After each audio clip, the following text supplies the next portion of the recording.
Институт ускорения экономического развития во главе с президентом фонда Еленой Ульяновой посетили Северо-Осетинский государственный университет. Цель визита – наладить сотрудничество с республикой. Рыбаков фонд – это некоммерческая организация, основанная предпринимателем Игорем Рыбаковым и его супругой Екатериной Рыбаковой. Фонд занимается развитием предпринимательства, образования и поддерживает социальные проекты. Президент фонда встретилась со студентами и представителями общественных организаций Северной Осетии. Работа продолжилась по секциям. Большое внимание уделено программе «Преактум». Она направлена на решение социальных проблем. На сегодня 231 вуз России имеет своего представителя программы, а в 71 учебном заведении уже сформированы полноценные команды. Всего в сообществе более 4000 человек, которые реализуют 218 проектов, в их числе и Северная Осетия. По окончании встречи председатель правительства Республики Таймураз Тускаев и Елена Ульянова подписали соглашение о сотрудничестве.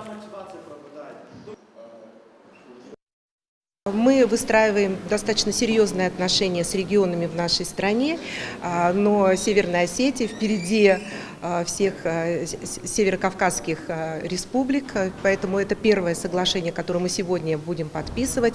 Оно касается нашего совместного сотрудничества в области тех проектов, которые сегодня поддерживает фонд.